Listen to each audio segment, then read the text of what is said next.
Hi students, today we are starting next topic of the chapter, that is characteristic of living beings. Number 1, growth. Increase in mass and increase in number of individual is main characteristic of growth. A multicellular organism grows by cell division. Mass means weight, and multicellular organisms are those organisms who are having more than one cell. And we know cell is the basic structural, functional and fundamental unit of life. In plants, this growth is by cell division and it is continuously throughout lifespan. In animals, it is seen only up to a certain age, and cell division occurs in certain tissue to replace the lost cell, and tissue is the combination of the particular type of cells which are performing particular function. Unicellular organisms grow by cell division, which is increase in the body mass. This kind of growth exhibited by non-living objects by accumulation of material on the surface, and in living organism growth is from inside. A dead organism does not grow. Next characteristic, reproduction. It is a characteristic of living organisms. In multicellular organisms, as I told you, multicellular organisms are those who are having more than one cell. In these organisms, reproduction refers to the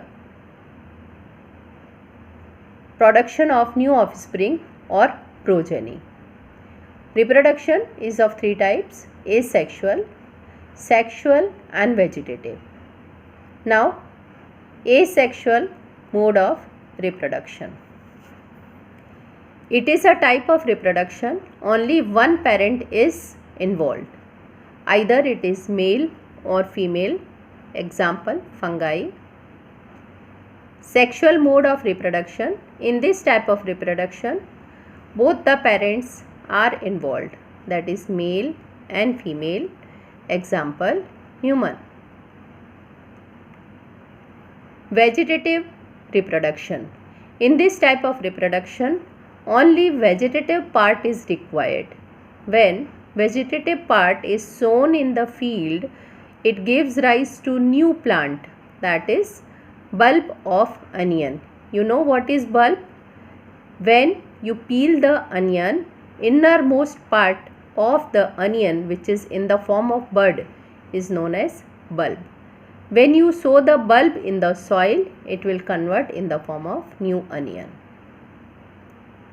Next characteristic of living organism, that is metabolism. All living organisms are made up of chemicals. These chemicals are small or big.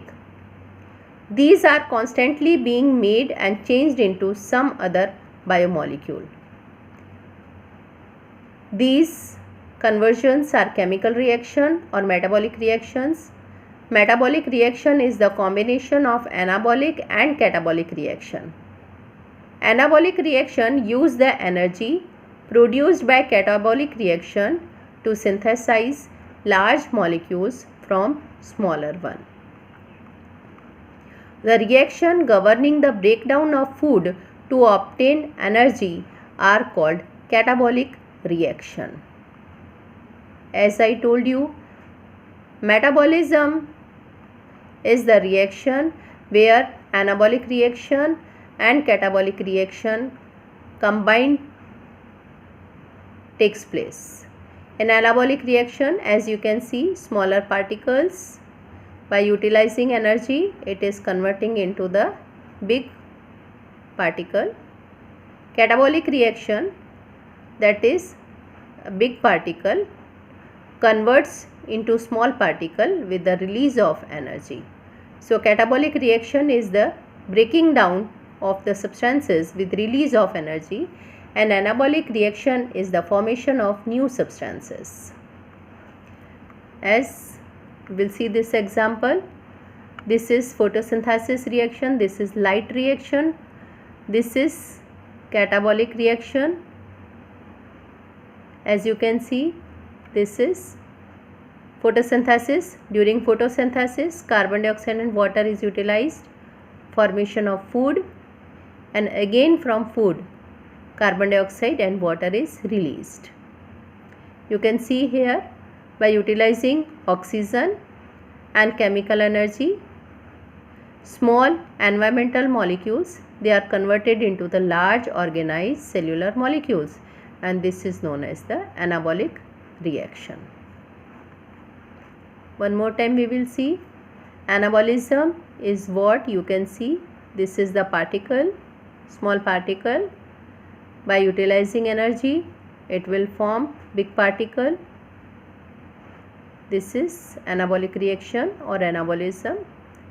Catabolic reaction, a big particle converts into small particle with release of energy. So, metabolism is the combination of the catabolism plus anabolism. Today, whatever I have taught you, I am sending you its PDF. Thank you.